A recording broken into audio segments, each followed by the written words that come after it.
Lecture 7 guys हमारा HTML links के हवाले से है। सबसे पहले एब्सोल्यूट और रिलेटिव लिंक जी हम ऑलरेडी देख चुके हैं। इसमें सिंपल क्या है कि लिंक टू कैट इमेज पे जब यूज़र क्लिक करेगा तो क्या होगा, ये जो मैंने href के एट्रीब्यूट में पाथ दिया होगा वहाँ से जाकर वो इमेज उठाकर मुझे दिखा देगा। ये तो हो गया एब्सोल्यूट रेफरेंस।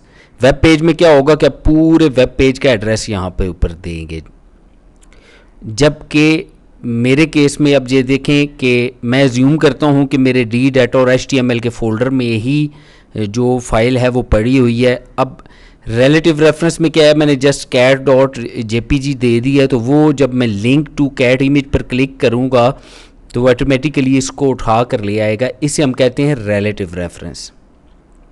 जब हम HTML का प्रैक्टिकल प्रोजेक्ट करेंगे तो तब इसको डिटेल से देख लेंगे। यहाँ भी आपको जस्ट ये फ़र्क समझ आना चाहिए क्योंकि इसकी ज़रूरत पड़ेगी आपको। वेब पेजेस में तो आपके लिए दर्द सर बन जाएगा कि अगर आप हर चीज़ एब्सोल्यूट रेफरेंस के मुताबिक लिखना शुरू होगी। अच्छा, अब फॉर एग्जांपल आपका एक इमेज है। अच्छा, ये जो ए का टैग है ये काम कैसे करता है, यहाँ पर देखें कि जब मैं ये जो मैंने यहाँ पर टेक्स्ट दिया हुआ है इस टेक्स्ट के ऊपर क्लिक करता था तो ये इस पाथ से क्या करता था, इमेज को उठा के ले आता था। ठीक है जी।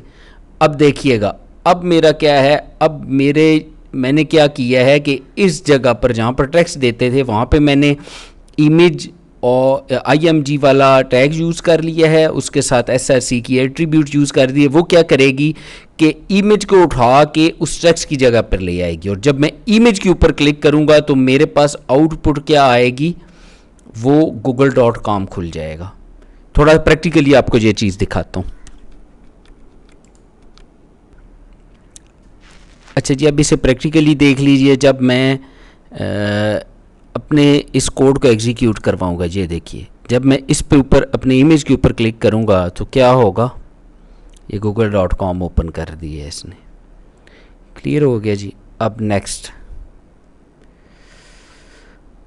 अच्छा, अगर फॉर एग्जांपल आप ये चाहते हैं कि आपके टेक्स्ट के ऊपर क्लिक करें तो मेल चली जाए, तो यहाँ पे देखें href के एट्रीब्यूट में आप क्या करेंगे, मेल टू को यूज़ करते हुए आगे ईमेल एड्रेस दे देंगे। तो ये देखें यहाँ पर मैंने आउटपुट भी इसकी लिख दी है कि जब सेंड ईमेल पर यूज़र क्लिक करेगा तो क्या होगा, ईमेल इस कंसर्न को चली जाएगी।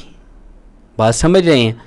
तो इसकी भी जब हम HTML के प्रोजेक्ट्स करेंगे प्रैक्टिकली भी हम देखेंगे कैसे ईमेल जा रही है। जस्ट आपको पता होना चाहिए कि ये ईमेल एड्रेस को भी लिंक किया जा सकता है।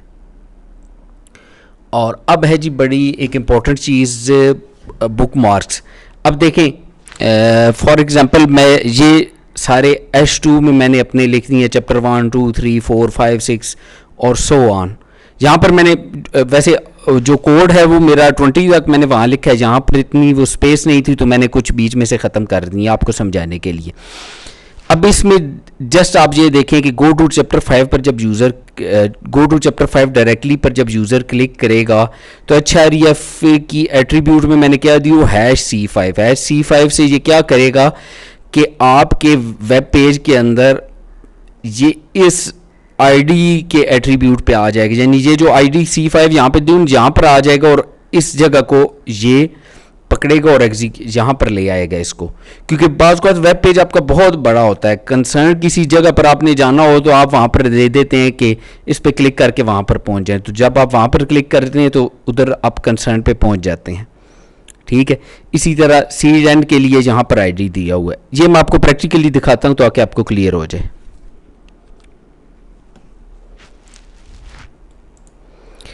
अच्छा, ये देखें, ये इस कोड में मैंने जो है ना अपनी एग्जांपल में 20 तक सारे चैप्टर्स दिए हुए हैं। अब मैं इसको एग्जीक्यूट करवाने लगा हूँ।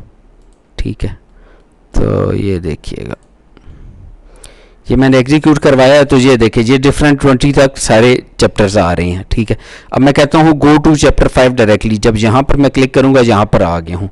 अब देखिए मैं गो टू चैप्टर 10 डायरेक्टली यहाँ पर क्लिक करूँगा तो 10 के ऊपर यहाँ पर 10 के ऊपर डायरेक्टली यहाँ पर आ गया हूँ। चैनल को सब्सक्राइब करना ना भूलिएगा।